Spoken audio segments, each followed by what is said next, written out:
Hello and welcome to a new Impulsive Compulsion video here at Question the Truth with me, Slisk Lindqvist. Okay, I have two things that I want to talk about, but I'm gonna start off making this video, which is Elohim, Shining Ones, and Ha Elohim, which is the Shining Ones. But this is something that I got my hands on just a couple of 3 days ago or something like that. It was in a Gnostic group, because on Facebook I'm everywhere. I'm in every kind of group that I can find that interests me and where I can basically seed some new thoughts, but I'm usually blocked. But in the few groups where I'm not blocked, it's a more open-minded venue where I can openly question my own thoughts, and I can question the interpretations that I get or that others create. And there's one group where it was a really interesting let's see here. So I shared it and I wrote Elohim is plural, but none really comprehend why.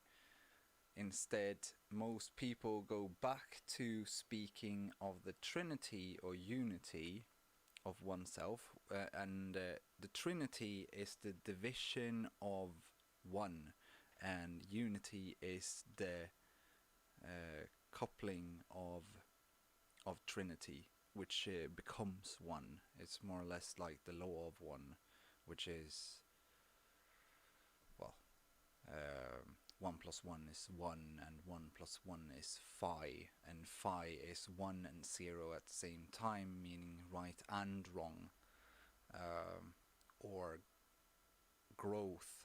That's how I see it. So if you take it in the perspective of creation, 1 plus 1 could mean man and woman equals one child, and then man and woman gives growth to the child, which is 1 circulates the truth and knowledge of the parents. But that's just one perspective of so many that you can get out of the law of one, because it's not set in stone what it means. It's very abstract. And I said, speaking of the Trinity or unity of oneself as being of the God that created everything. In this research, however, it's very interesting how they have used many other words from other languages to come to the conclusion. Wait, I'm gonna do this. I don't usually like having my face out there, not anymore, because it's not really of any let's see if I can do this instead. I don't want to have it like that. It's not right towards others to give out their names like that. I hope they don't get angry at me. But let's see, if I push embed, I will get the URL for this post, and I can copy that and I can paste and go to that one, which means I can go move that back there. Just talking a bit, just to have something to talk about, it seems. Let's see. There. Much, much better. Okay, there. Here's the post. So I am... In this research, however, it's very interesting how they have used many other words from other languages to come to the conclusion that God is actually, or rather it's not God, but Elohim is actually, or rather Ha Elohim means the shining ones, or the bright ones. So the Sumerian texts are what have put me in question, because we should question not the texts, but rather our own interpretations of them. I recommend reading this short text, and I'm not gonna read the rest, but here is the text that I'm talking about. I was sent. I wasn't personally given this one, but I found it in a group, and it was talking about the Eden, how it would be the high plains, and that the Elohim were the shining ones. And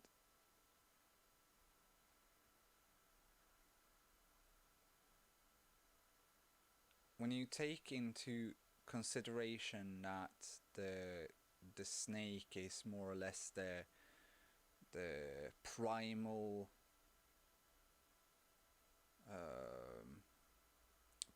mind, the one that seeks out the lowest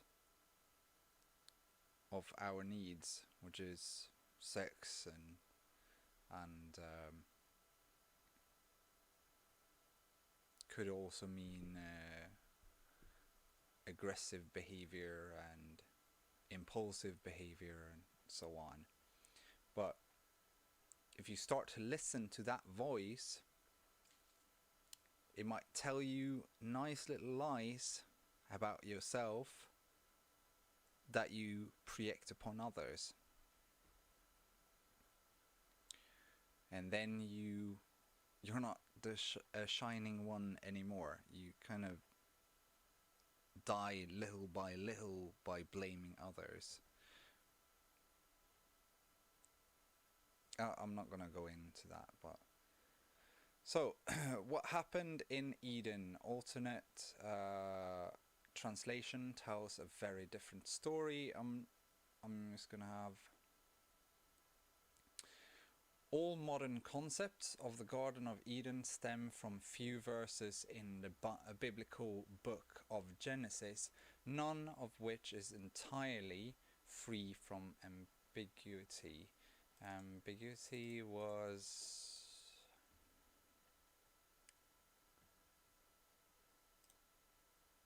See, I've already checked this out. The quality or state of being ambiguous, especially in meaning, didn't really help, because you're using the same build-up of a word.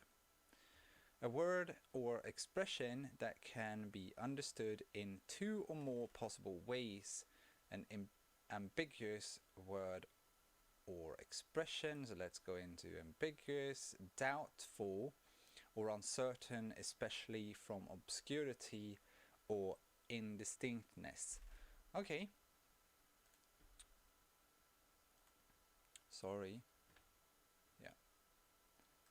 From my perspective, duality is already there. It's always going to give different perspectives or interpretations based on the knowledge that each and everyone has. So it's always going to be different perspectives. And neither of them are wrong. They're just limitations of the comprehension that the person has at the given moment. The same for me. Life will always give me new information so that I can have new interpretations. Same for you. Same for everyone else.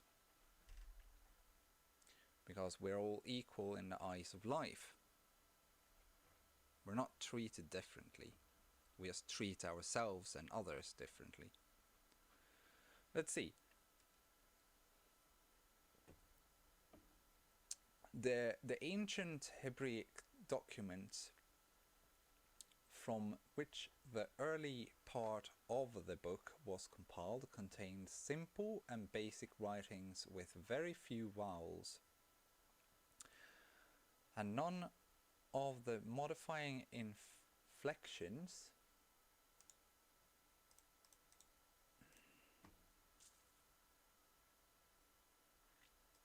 inflection means the change of form that words undergo to mark such distinctions as those of case, gender, number, tense, person, mood, or voice, a form, suffix, or element involved in such variation.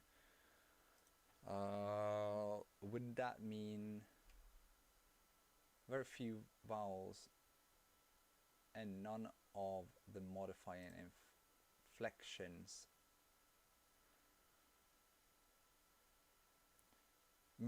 Basically no diversity in the language. So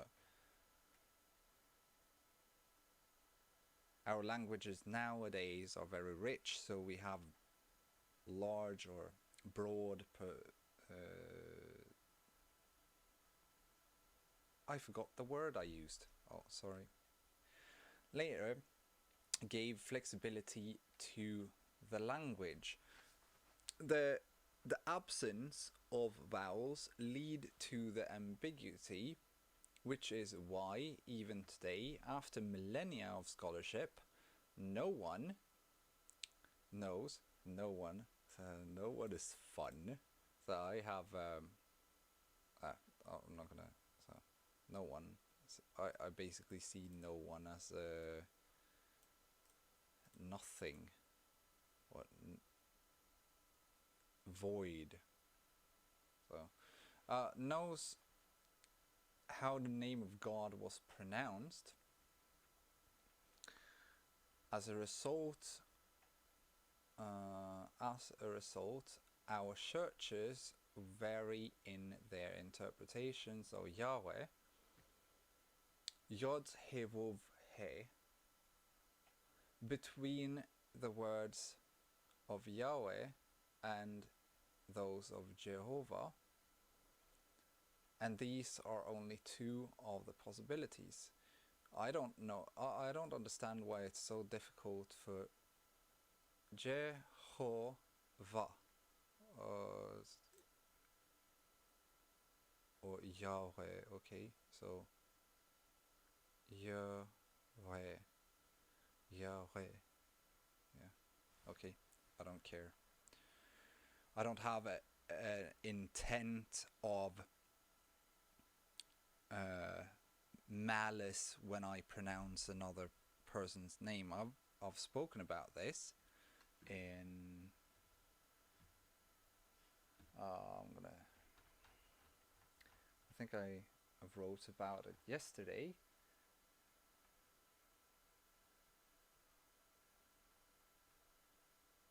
Oh yeah, okay. So the name of God, from my experience, is not about how you pronounce a word or name. It's about the intent while you do it. I have such an unusual name that I would know the frequency, that I would know if it's maliciously spoken of. It's about Hashem, which means the name, and not speaking it in vain. And you can mispronounce a name. It's in our ignorant and it's within our rights as ignorant and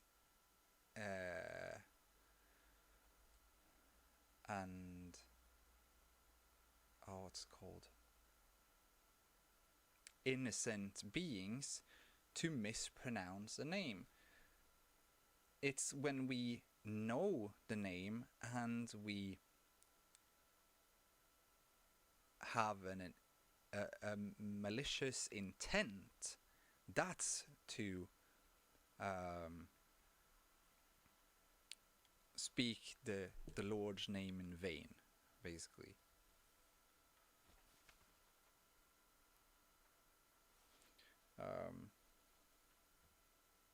As long as you don't have a malicious intent, there shouldn't be any problems, because you wouldn't anger the person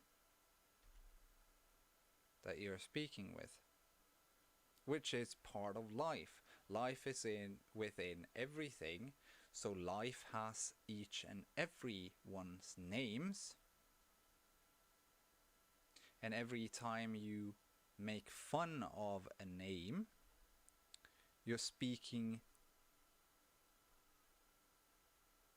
the name in vain, or using the name in vain.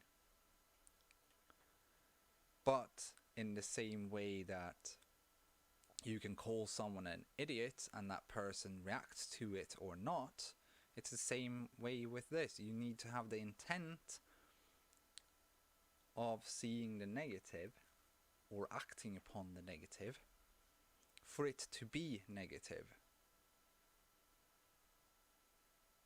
And that depends on who is actually saying it. So that's where it comes back to life treats us equally while we don't treat ourselves or others equally. Oh, okay. Let's see. I'm just gonna go down here. You can read this. I'm gonna try to remember to add this link later on, so you can read the whole thing. So the quintessence of the first 5 chapters of the book of Genesis may be summarized in 4 well-known quotations. Let's see. In the beginning, God created the heavens and the earth. Should I not read this? Well, okay, I read it. I'm going to read it from the beginning here. So, the problem with paranomasia,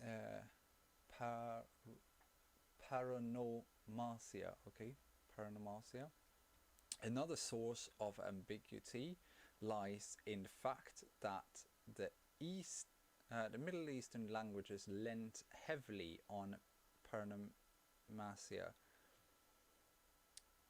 to give verity to simple phrases, a form of punning which allowed several different meanings to be given to a single set of symbols in speech. You know what? I'm just gonna skip this. You can read everything about it later on. I'm just gonna go down to here. God or gods. In the first 3 verses in the English term, God is taken from the Hebrew term Elohim, or Elohim. It's supposed to be read from the back to the front, from my perspective then. Okay, Elohim, while in the 4th, this term is expanded to Ha Elohim, in which Ha is the Hebrew equivalent to thee. The problem here lies in the fact that Elohim is the plural form of El. El is singular, and or him is plural, and ha is the, el or him.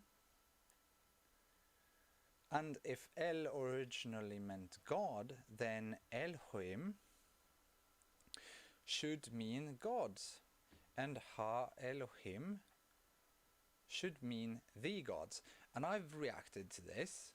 I wrote about it, more about how you could add Aleph to the beginning and it would not be bara, sheet. It would instead be Abba,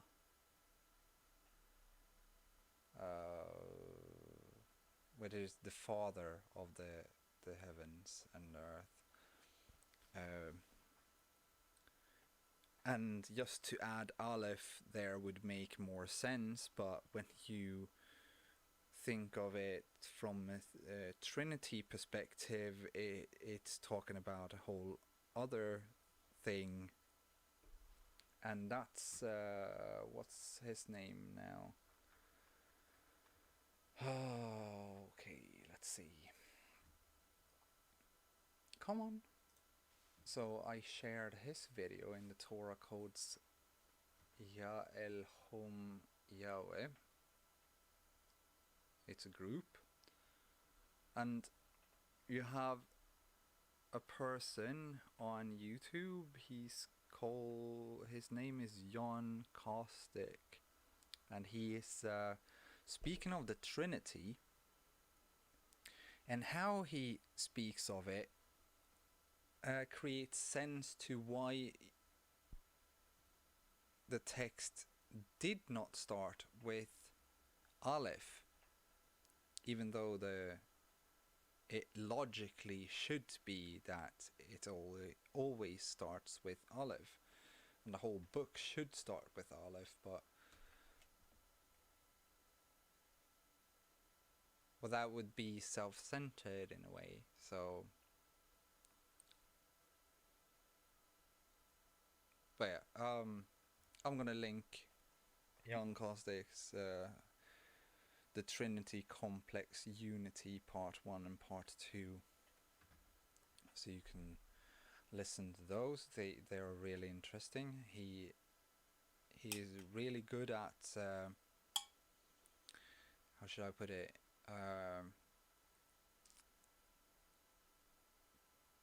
Take the symbols of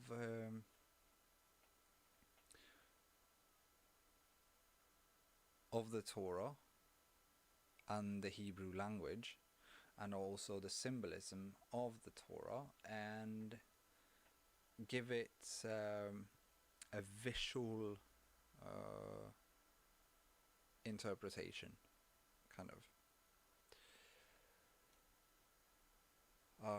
Okay. This plurality is emphasized in our second quotation, in which the English singular and plural are strangely mixed. God said, "Let us make man in our image, in the likeness of ourselves." The Jerusalem Bible, which would be the Torah, attempts to extricate. Why is there so many new words? To free or remove from an entanglement or difficulty. To distinguish from a related thing. Okay. Attempts to extricate itself from a very different situation by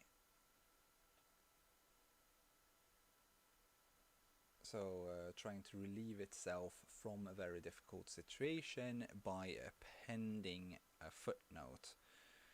I'm not going to read that footnote.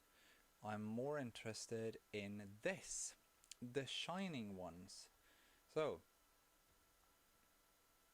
With all respect to the Jerusalem Bible's editors, we find the statement as eclectic.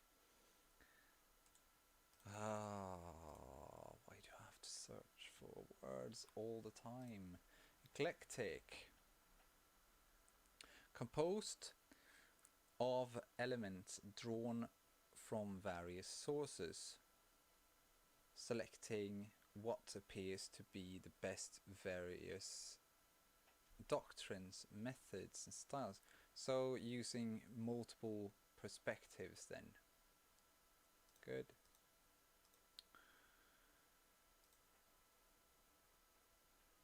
A piece of reasoning as we have ever met. In essence, what these editors are saying, the common name of God in Hebrew is Elohim, a plural form. And this is why people are speaking about the Trinity and the oneness of Trinity. The dividing of one into three and then making that into one. So it's a multiple perspectives, and it's a confusing one, even for the person within the Trinity, basically. So, whereas what they really mean is the common name of Elohim in English is God, a singular form, which is oneness of which is unity of the Trinity. When you're talking about Trinity. So, and what if the Hebrew is correct and the English is wrong?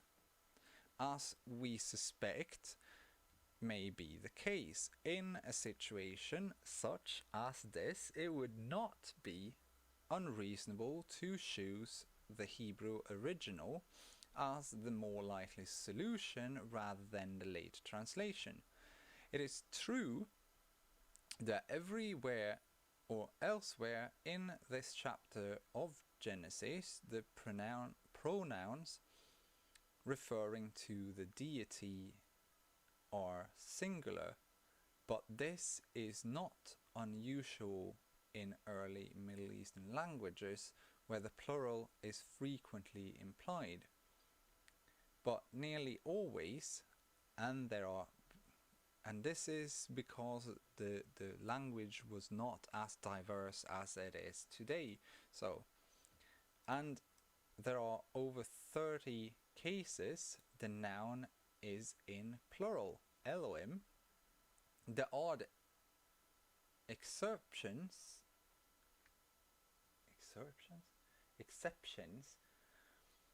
are where it was necessary to refer to specific singular entities such as El Shaddai, El Roy, or El Elyon. So the shining ones, in the early definitive chapters of Genesis, we have them in biblical form. Something is clearly wrong. The singular El is a very ancient word with a long etymological history, and it has a common origin with many other ancient words in other languages, all with a common significant meaning. So let's go back to this. The shining, the Sumerian, El means brightness or shining. In Akkadian, Ilu, which is a form of El, or another pronunciation of El, means the bright one. So it's and the Babylonian Elu, which is later than the Akkadian and Sumerian, means the shining one. The Old Welsh, Elio meant a shining being. The Old Irish, Ailil, meant shining. The English, elf, means a shining being, from the Anglo-Saxon aelf. The Old Cornish, el, means an angel. All these terms indicate shining or brightness, and consequently is in our thesis that the Hebrew El means to be translated in the first place not as God, but as the Shining One. And the plural Elohim, a contradiction of Ha-Elohim, responsible for so much activity in the early part of Genesis, requires translation as the Shining Ones. Now, here comes, there's not much more here to read about that actually makes any sense. You know, I've been stating that the Torah is Torah, not Torah, Torah, to see, or to that being who was called Ra. And Ra was what? Ta-da! Okay, I'm gonna make it simple. Ra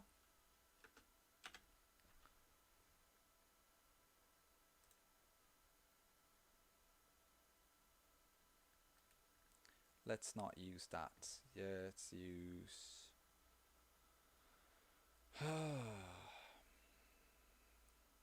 Are you kidding me? Okay, Raw Wikipedia then. There. Raw. Also translated cuneiform Ria or Rai. Re is the ancient Egyptian deity of the sun.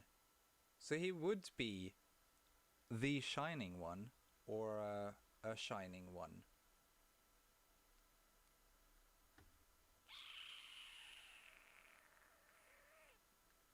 Also,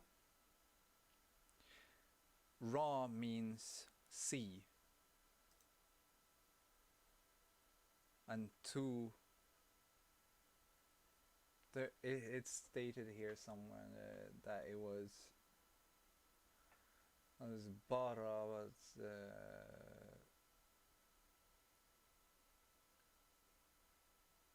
you should read this. This is really interesting. But somewhere here they talk about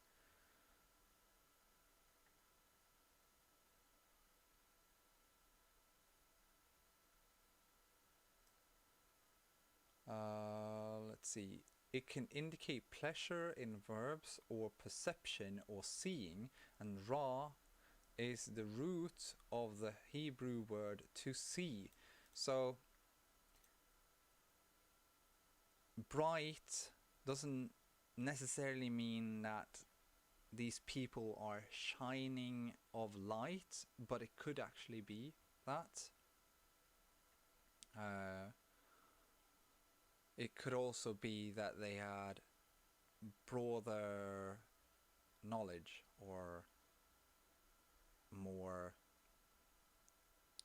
they were more bright than others in intellect. And if you go back to Sumerian history, which is also very interesting, the gods came from another planet.